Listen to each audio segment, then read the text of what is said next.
You're listening to episode number 17 of the Nightingale podcast.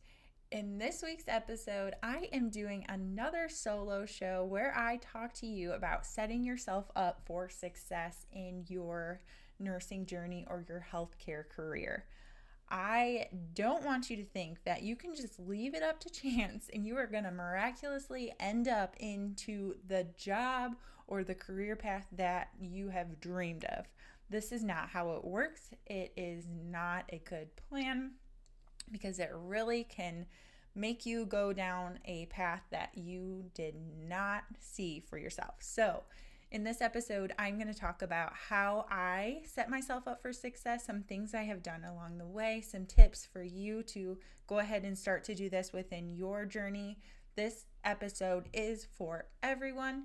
Don't think that because you are in a position now, you are never going to need this. I'm telling you, you are always going to have some aspect of your career that you are going to need to start to look ahead to in the future. And this episode is for everyone from a pre-nursing, a nursing student, a practicing nurse, and those who are both in graduate school or in their final destination of their career. So one thing that I wanted to discuss really quick is this idea of goals and just setting up our goals and writing our goals down in a way that we have already achieved our goals. So this is something that I'm loving Rachel Hollis right now, and this is something that she totally recommends, is that we are setting goals for our future and we are writing our goals down instead of writing the goal down as I want to someday become a nurse practitioner, or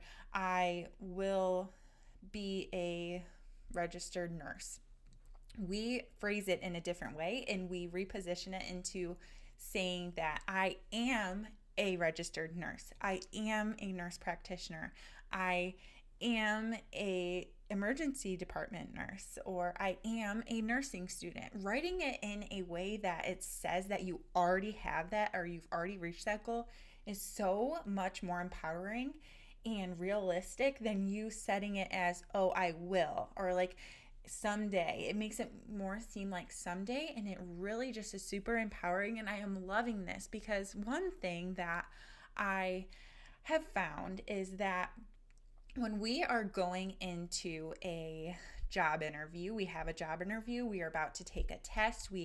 This is very popular with NCLEX, is that we have NCLEX or we have an interview and we don't tell anybody about it. We don't tell them the date. We're afraid to tell them we have the interview because what if we don't pass NCLEX, or what if we don't get the job? Well, guess what? Who cares? Who cares if we don't get the job? Because guess what?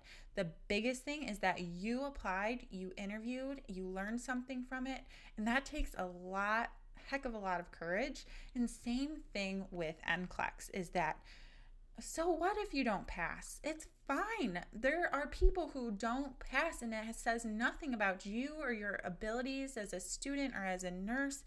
This is crazy. So the idea of setting up my goals as something that I've already achieved and really rephrasing them and just starting my days and really reinforcing to myself that I am a nurse practitioner at this clinic, or I am this, whatever your goal is, rather than saying, oh, I will, because sometimes we just allow that little change in our mindset to set us back if we are not saying we are going to take the NCLEX. We're not telling people about our interview because we're afraid that we aren't going to pass or we're not going to get the job. You're already putting yourself in an awful mindset. Why don't we start to shift it and say, I tell your friends, I'm going to take NCLEX. I am going to pass NCLEX. On this day, I am going to pass NCLEX, rather than, oh, I'm nervous. Don't say that. You are already setting yourself up for the potential that you're not going to pass, and it's really already making yourself doubt subconsciously that you even have the ability to pass or the ability to get that job. First of all, share it with your friends, share it with your family that you're doing the interview, taking the test, because they can support you, friends. And you, if you don't pass or you don't get that job, you don't have to go through that alone. You have people that are there to support you and to reinforce that you can do this for next time. So I challenge you to start shifting this mindset. Start when you're looking at goals for the future or for the present. Start setting them as they're happening now, or you already have that, and go into that mindset when you're going to a new adventure. This is especially true for me right now. I am in the process of working to interview for a potential job, and I'm just like, this is too perfect. Something's going to go wrong. I'm just waiting for the ball to drop, something to come up. That is not a good attitude to have. So I started now waking up every morning and say, I am a nurse practitioner at this clinic. Hi, my name is Dr. Felkowski. I'm a pediatric nurse practitioner. That little shift in mindset is huge for us. So I challenge you to all start to think about how you go about these things, and are you already setting yourself up for negative vibes and negative outcomes, or are you setting yourself up for positive? I mean, it makes a big difference, and you already are envisioning yourself in that role rather than envisioning yourself having to do a different job application because you didn't get the job, or having to retake NCLEX. That is not a good mindset. Go in. I am a registered nurse. I am going to pass NCLEX on this date. I am going to interview and get the job on this date. This is such a huge mind shift and something that is super easy for us to all implement. Before we dive into this week's episode, I just have to highlight this week's reviewer of the week. So this week's review comes from Juja Baby. She says, I'm assuming it's a she. She says, inspiring, raw, and eye-opening.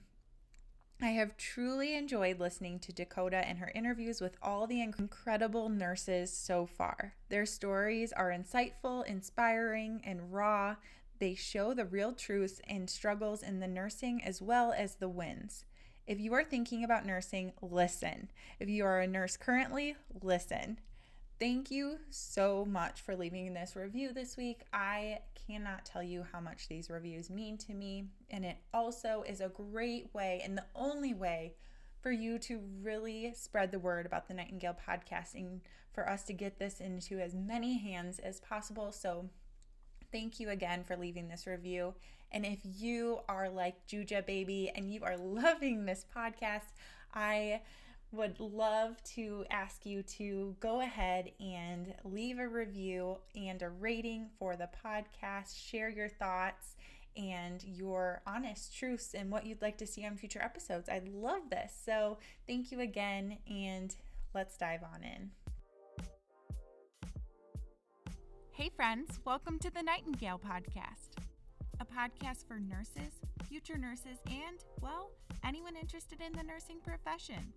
I'm your host, Dakota Felkowski, RN, BSN, and DNP student. Join us each week as I interview nurses from all areas of the nursing profession to uncover nursing opportunities that you may have not known even existed. You can expect to be inspired and maybe even a little bit motivated. The goal of the Nightingale podcast is to encourage you to think outside of the box, step outside of that comfort zone of yours, and reach for a fulfilling and unique nursing journey. So let's dive in and check out this week's guest. You never know, they may just have your dream job. So I thought it might be super helpful to chat with you guys about setting yourself up for success at every point in your nursing journey or in your healthcare career, because it is really daunting to look and see all the different things that you can do with this great career path, but sometimes it's like, oh my gosh, where do I start? And just by setting yourself up for success and making good decisions and making calculated decisions early in your journey, you can really help set yourself up for success down the road. And I think this is something too that we don't really talk about in nursing school. We don't talk about really in high school either, or any point in our education. So I just thought it'd be helpful to share with you some of the things that I've done to kind of set myself up for the future of my career at each point, and just some things that I was thinking when I was planning out what I wanted to do with my education. So, some of the things that you need to ask yourself before you get started with this whole journey is number one, where do you see yourself in the future? What job do you see yourself having? What kind of lifestyle? What kind of um, outside of work, what kind of life do you want to be living? That's a huge thing for deciding what we want to do with our career paths. And this is definitely something that is going to evolve over time.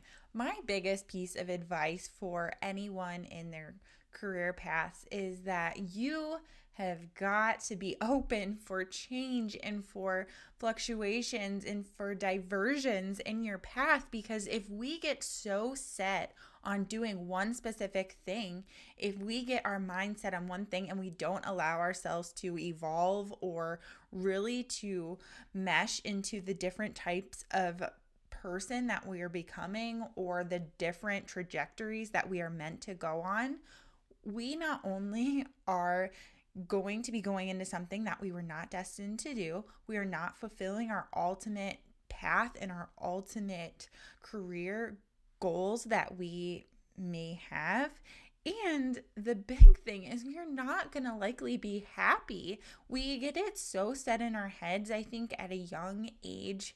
We're so career driven at such a young age. And in middle school, you start to think about high school. In high school, you're starting to think about college and in your future.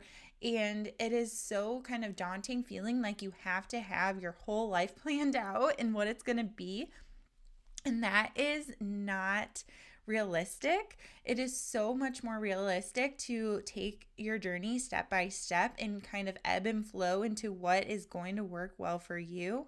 I can tell you that if I was doing what I thought I would be doing when I was a senior in high school or a junior in college, I would not be happy and I would not be doing what I was destined to be doing. So I really highly suggest that you just taking every single opportunity and every single inkling of doubt or inkling of feeling moved or passion or inspired by something new to explore that, because I am telling you what, you will not be disappointed, because you will ultimately with each of those decisions be pointed in more of the right direction that you were meant to go in. And we are not all meant to just have the same idea of what our journey is going to entail. We were not meant to just follow this specific path that was all the same, because ultimately we wouldn't be offering the world what it needs. We would not be fulfilling the different niches in the healthcare profession that are out there. So don't be afraid to just take those opportunities and really soak them in, and just really to divert or just tweak a little bit what your original career path was set out to be. So that being said, let's talk about setting yourself up for success, because I feel like over my career so far, mind you, I am still in the thick of it. I am still evolving. I am still in this process constantly. It's going to be a process for all of us to just keep looking ahead and to continue to put into effect specific strategic plans to continue to set ourselves up for success.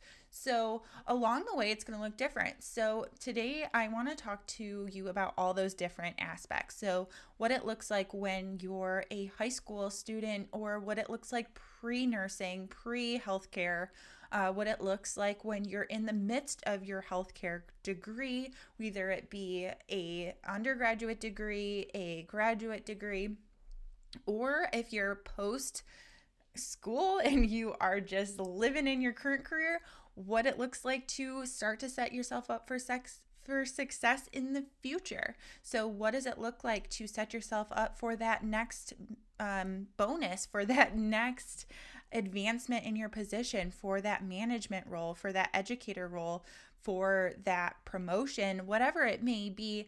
Let's look at the different steps to set you up for success along the way. Okay, so I started out setting up myself for success when I was young. Unfortunately, we all don't have this opportunity, but you don't have to. You start right now setting yourself up for success in the future. So if you are like myself and you're starting your nursing journey when you are in high school or as a young adult, the first thing that I took advantage of I took advantage of for setting myself up for success was I participated in a program that I was able to do a dual credit program where I went to college, a community college for part of the day, and I went to high school for part of the day. I got my certified nursing assistant degree. Mind you, at this time, it was not my end goal, but I knew it was going to be super beneficial. So I knew that by getting a head start into the nursing profession, I would have more experience to take forward and I would just be able to market myself better. So by doing this, I was able to show that I had interest in the nursing profession, which actually, so I graduated with that when I graduated high school. And because I was in that, I believe this set me up for huge successes to continue my career forward. So I was able to get into nursing school as an undergraduate, so a pre-nursing student. It was called direct admission into the nursing program. So because I was able to take this step, and this is for anyone, you don't have to be in high school. If you are pre-nursing and you are trying to get into a nursing program, I highly recommend you taking that first step to get in the healthcare profession. It just shows initiative. It shows that you are willing to take those different steps along the way. And my gosh, you are going to gain so many great skills along the way. And for this, there are so many different options out there. So you could go the certified nursing assistant route, you could go the medical assistant route, you could become a EMT, or you could just do some volunteering, even some hospital volunteering or healthcare, just service time, which would be some good experience too. There were multiple times along my journey that I actually did some volunteer work. I know they push this really big in medical school or graduate school entry, is the need or the desire for volunteer hours, but I truly don't believe you have to have like an exceptional amount, like 300, 400, 500 hours. Just having some hours in there that you can say, hey, I gave back to my community in this way, is another great option for you to just continue to set yourself up. So because I had this experience, mind you, I was not a straight A student in high school. I was not a poor student. I did very average. I was a B student. I had not been excelling that much at math. Like I wasn't like exceptional. I wasn't in any AP classes. I wasn't in any honors classes. I was pretty average. My high school was pretty I guess you could say they were excelled. It's known to be a very good high school. So we did have some harder classes, but I wasn't that student that was like, oh, in the future, I'm going to get my doctorate. So I'm going to get AP classes. I'm going to do this or that. So I set myself up. So I got in the CNA program. And again, you can do this at any phase. So when I was applying for nursing schools, I was able to put this on my resume and I was able to put this on my application letter, showing them that while I might not be at the top of my class, I have done what it has taken to continue to advance, and I've shown that motivation, and it just shows them that you are willing to do whatever it takes to get in the program. So that was the first step of setting myself up for success. I was able to get into the nursing program as a pre-nursing student. So when I went into my first year of college, I already knew that I was in the program. So that was the first way that I set myself up for success. The second way, so because I had gotten my CNA, I knew that I just had to use it. Mind you, a lot of us who have worked CNA jobs, it is like the toughest job in the world. So I worked at a nursing home for a little while. That was incredibly tough. I continue to have nightmares, I swear, about that, because it's very stressful. So super kudos to whoever has or is working in a nursing home or that type of atmosphere. It is really, really challenging, and it is really good at building your character as a nurse. So because I was already a CNA, I set myself up for my next phase. So looking ahead, I was in the nursing profession. I was in nursing school, or was going to be starting, and I knew that I had to continue to build this resume, build this rapport of how I want to be as a future nurse. So I was able to do a job as a sitter. So as a sitter, it's kind of an ideal position, but you work in my role was as a PRN sitter. So the hospital would call me when they had a patient that needed a sitter or an observer to sit there and make sure that they didn't get out of bed, they didn't fall, they didn't harm themselves in any way. So that was a great way for me to get my foot into the door at this hospital. There wasn't any CNA positions available at the time.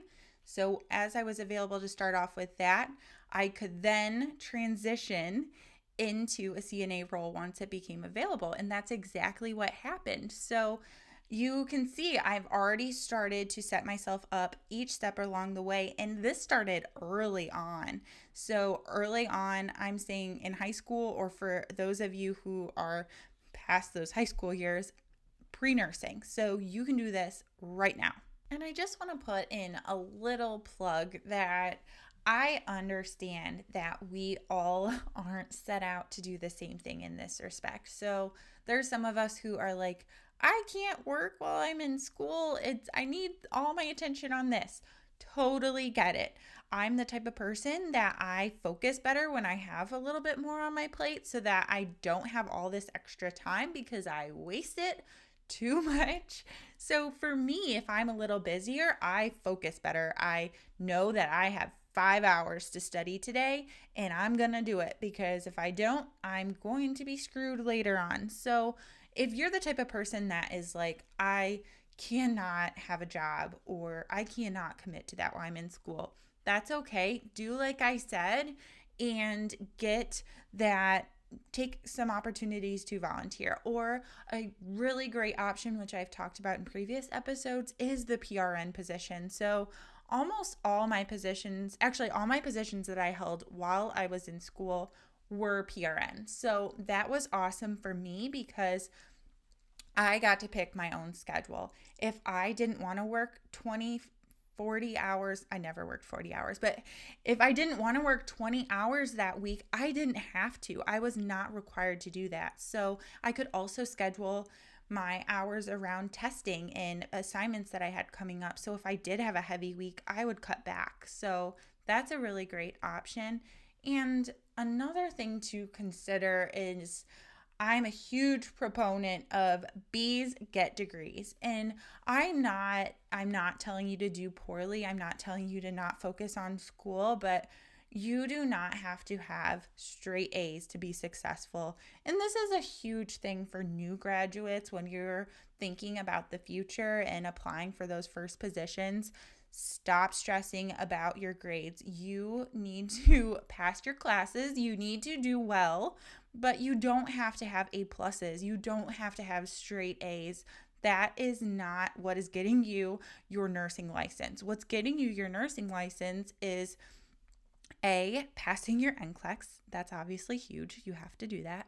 And B is your resume and yourself, and building up that experience and that ability to go and just to present yourself to these employers. So that's all about setting yourself up for success too. And I have made those decisions along my way, that I believe that I am going to get good grades. Obviously, I'm not going to get C's or D's, but if I have a few B's, or if I have mostly B's, it's okay, because I have used my time to continue to build my resume in other ways. So this is a really good thing to keep in mind, both in undergrad and graduate, as well as your prerequisites degrees. You're a little different in prereqs because obviously you're applying to a program, so you really do want to do well. You don't want to be getting those lower grades because you might be competitive with your GPA to get in.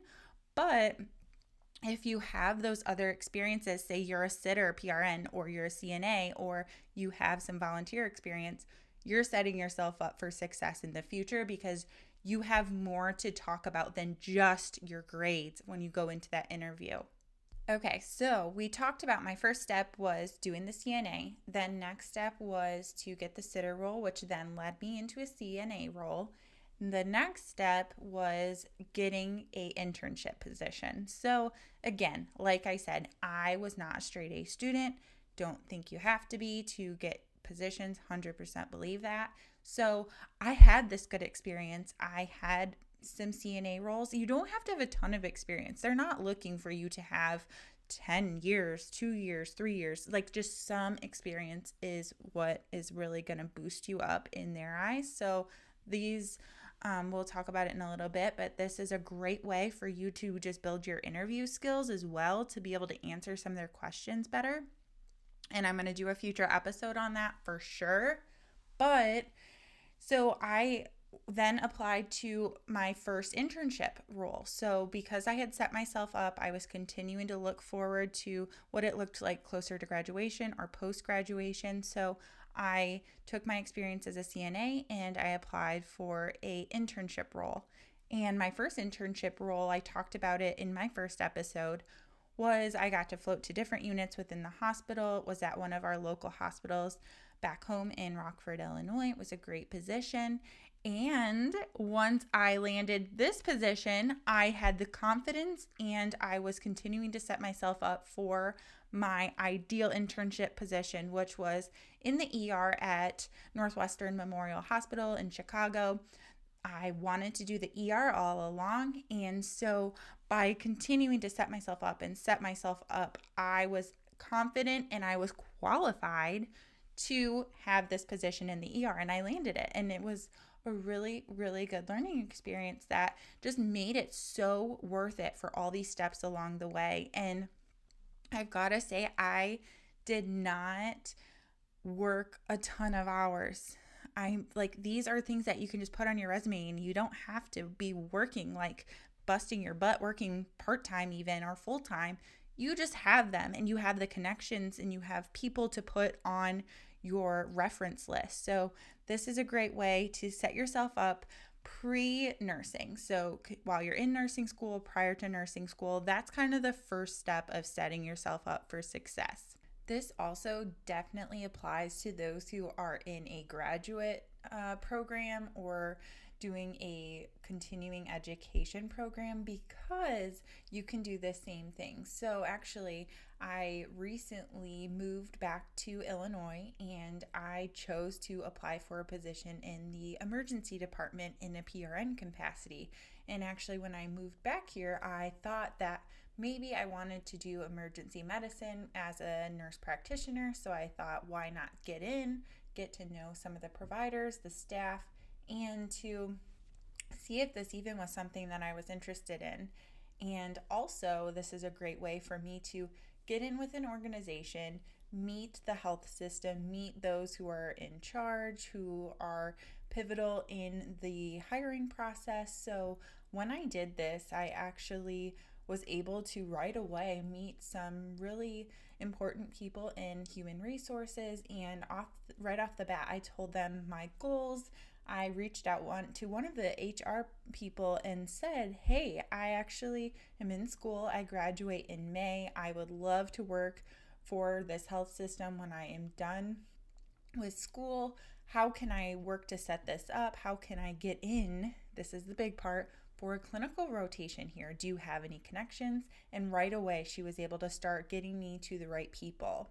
Just the fact that you can say you currently are an employee for this health system is a huge deal, because in a lot of hospitals and a lot of health systems, this would be considered a more of a transition role, and this works across the continuum, whether you're a CNA, a nurse, a transitioning into a provider role, a lot of times instead of you having to apply as an outside employee, you're already in the system. So one thing, it's saving the hospital money because they're not having to put someone through another hospital orientation. Some of the training sessions might kind of overlap, so it's saving them money. And just the process of going through getting all your prerequisites and your references and even your health data, going through that pre-employment physical and all that, that's saving them money as well. And they know that they hired you in the first place. They probably are going to want to keep you on. So it's also a way for them to reach out to your current managers or your current providers and say, hey, what's the deal with them? Are they a good employee? Do you recommend them? So those are additional references that you would have as well. So that's a really great way to think about it. And this has worked out very, very well for me. And I had kind of made this calculated decision. I really am in my last year of school. I don't want to work a ton of hours, but I can work just enough. And especially in the PRN role, you usually have just a minimum amount of hours that you'll have to have. It's a way to continue to gain experience. And like I said, I was able to make these connections. I was in the email system, so I had access to a lot of important people with HR and other email addresses.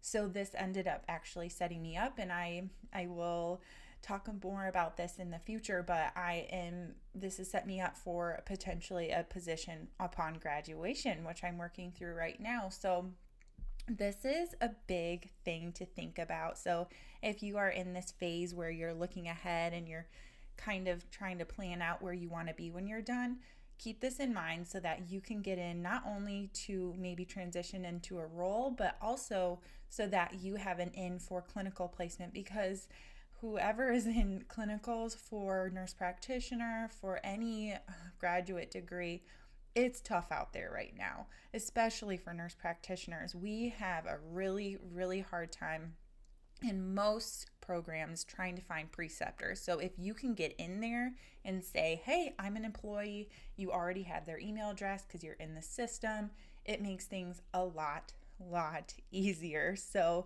this is what I'm working with now. I'm working on setting my clinical up at the practice that I would like to transition to as a provider. So it's a great in for you to both for them to see how you are working and if you would be a good fit, and for you to also evaluate the same things. Would this be a good place for you to be, as well as just learn the role and just have an easier transition once you're done. Friends, starting a new position is scary. It's frightening, it's overwhelming, it's exciting, it's all of the things. I know, I've started many new positions in my time as an RN. But really, it doesn't have to be as difficult as we try to make it. Through these experiences, I have gathered 5 tips to starting a new position and making that transition as smooth as possible. I have created a free guide for you as my listeners to make this transition as seamless as possible and allow you to really excel in your new position. So if you recently started a new position, you are going to start a new job, or you know someone who's going to start a new position. I mean, come on, you have to fall into one of those 3 categories. Then head on over to thenightingalepodcast.com to sign up to receive your 100% free copy of the 5 tips PDF. I'm here to support you through all your new ventures in your careers, and I believe these 5 tips are going to do just that. So head on over to thenightingalepodcast.com after this episode and download your free guide. I mean, come on, what do you have to lose? So now let's switch gears and talk about post-nursing or post-graduation. So for me, obviously, the internships were a huge role in setting myself up for my first nursing position. And I was able to make the transition from my unit as a intern into a RN role after I got my nursing license, which was amazing. If you don't have this opportunity, think of it when you're setting yourself up like in that graduation period or that final semester of school. think of your final clinical or your residency type clinical as setting yourself up. So make connections. I've talked about this in previous episodes. Listen to the episode on 5 tips for making that transition to a new position. But you are making connections. You're saying, hey, I want this job when I'm done. I would love to work on your unit. So start talking to that manager, and that's setting yourself up for sure to have that position when you're done. And so moving kind of forward, so I knew then at that next point that I wanted to go on to school. And so a big thing with this is that I thought that I wanted to do emergency nurse practitioner. So obviously I was setting myself up by working in the ER and to continue forward in that aspect. But somewhere along the line, I changed, as we talked about earlier. Evolving is a good thing. It is necessary. It is part of our journey. So embrace it. And so moving forward, I decided at this point that I wanted to do CRNA. And again, I've talked about this in previous episodes, but I knew for CRNA that I had to do ICU. So again, I was setting myself up when I moved to Iowa. I made the transition into ICU nursing. I necessarily did not see myself as an ICU nurse. I loved the critical care aspect of ER nursing, and so I really enjoyed that, and I was excited to try it, but I would have loved to transition to Iowa and stay in the ER. That would have been kind of my ideal situation.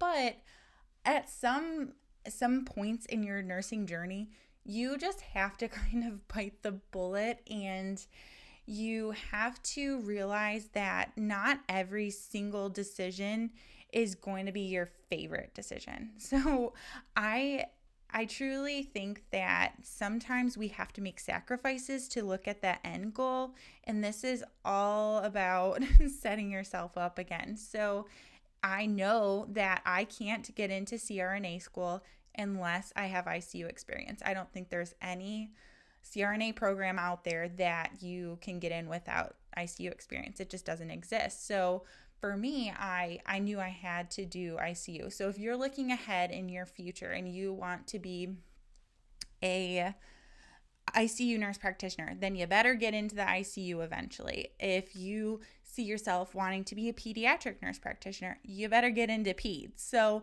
that is kind of when you make that transition into the future of setting yourself up so that you have options down the road and you're not having to prolong your journey just because you are kind of essentially wasting time. There's no wasted time. Obviously, you always are going to be learning something and gaining good experience, but if you start to set yourself up early, it makes things a lot easier for you and a lot less stressful down the road. So I made this transition to ICU.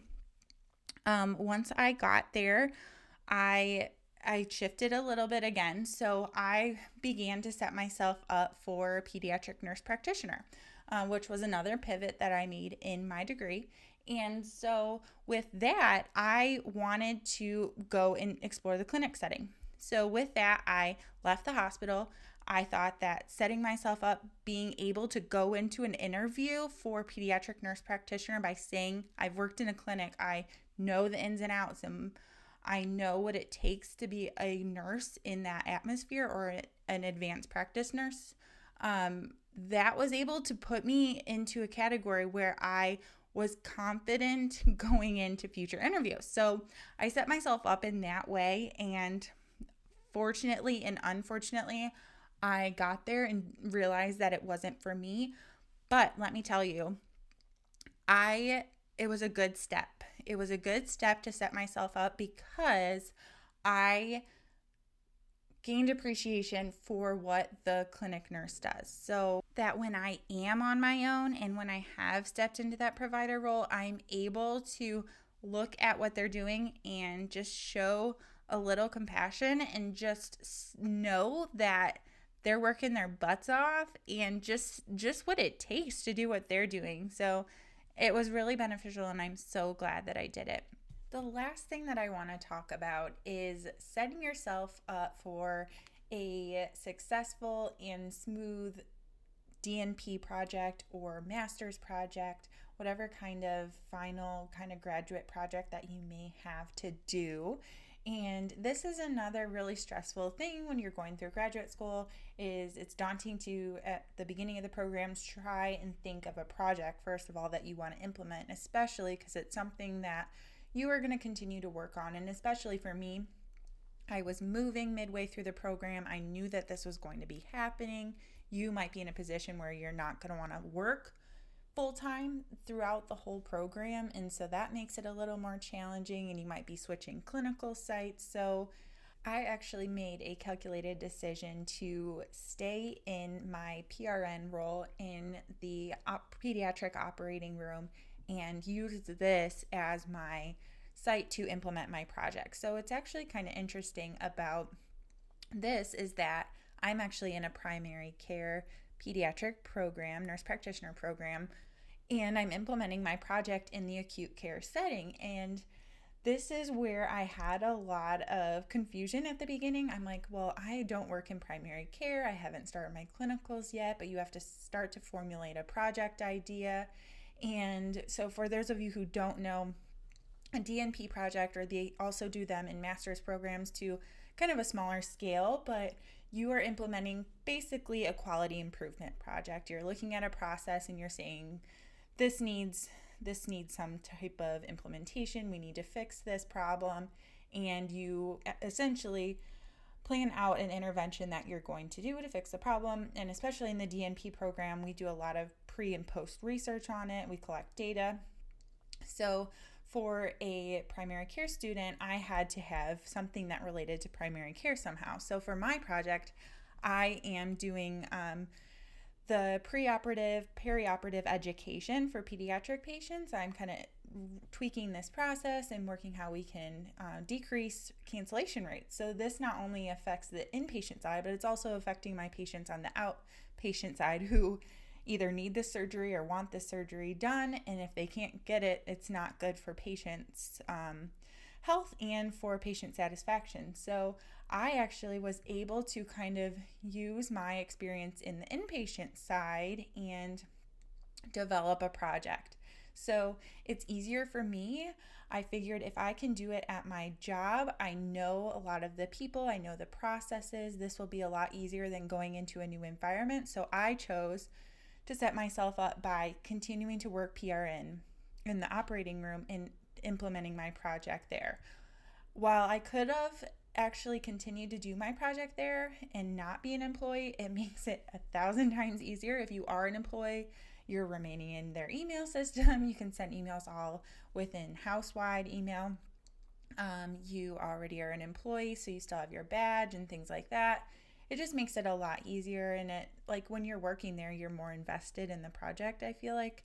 So this is a big way that I set myself up so that I could really decrease stress. So always look to see where could you potentially implement this project. So that was a big decision I made, and honestly, it was solely for the purpose of my DNP project. I will continue to go back to Iowa to fulfill this project, but at least I know that I have a project that's stable and that I could implement and continue to work there while I was doing it. So it's kind of a win-win. I can pick up hours when I go back, and I can implement this project in a place that I worked. And how satisfying too to give back to this hospital that I've worked at for a few years and just feel like I am doing something worthwhile for their team as part of my DNP project. So that is a great way to set yourself up. So look into positions that you could possibly have within your current role, or looking ahead to hiring or applying for a position so that you can do this DNP project or this master's project and make it a little smoother of a transition. So I hope that you guys found this information very beneficial for you. Again, this is applicable to every single person. So this is applicable for the nurse who has not yet started their nursing journey, those who are in school, both for nursing, pre-nursing, and for graduate nursing level. Also, this is great for those of you who are in positions and you're like, I'm not going back. Well, I guarantee you're going to eventually look ahead and have some goals in the future for your career. So this helps you to kind of start to formulate ideas that you can set yourself up for success. I want to leave you with one last piece of advice, and that is for setting yourself up for success. I highly, highly recommend you looking at your connections that you have. So I know that it sounds a little crazy, and you hear people say this and you're like, well, I can do this on my own. But I highly suggest you to look around you, look at the people you know, look at your family members, your friends, your acquaintances, people that you know who might know someone else, and see who you can connect with to kind of get you on the right path for success. I have had across my whole career people that have really helped me to get into positions, to make acquaintances, to make connections. There are so many different ways. It's not necessarily someone that's like, oh, I'm just going to give you this position. No. You still have to do the work. The thing is that you use your resources to start to talk to people that might be able to get you that interview, or might be able to connect you with someone in human resources, might be able to connect you with a manager. It's just really helpful. And again, I've had this multiple times in my path, and it usually comes up that it's someone that I least expected to be able to kind of help me with my next step. So look around and don't be afraid to talk about your goals, talk about your future with the people that you are surrounding yourself with, because I guarantee they might have some connections. And if you don't talk about it, they're going to never know that it's one of your goals that you're looking into. If you have enjoyed this episode and you have been loving the Nightingale podcast, make sure you share it with a friend. There is so much wisdom in these episodes, and especially in the nursing journeys of others, that can really benefit our friends and our coworkers. So share it with a friend today, and I hope that you continue to provide good feedback. I want to do what's best for all of my listeners and just really do anything I can to make this very beneficial for you. Thanks for listening to this week's episode of the Nightingale podcast. If you enjoyed this week's episode, make sure you subscribe so that you are getting weekly notifications when the new episode comes out. And while you are there, I would really appreciate you leaving a review, and maybe your review will be featured on an upcoming podcast. You can check out all episodes at thenightingalepodcast.com or on Facebook at The Nightingale Podcast.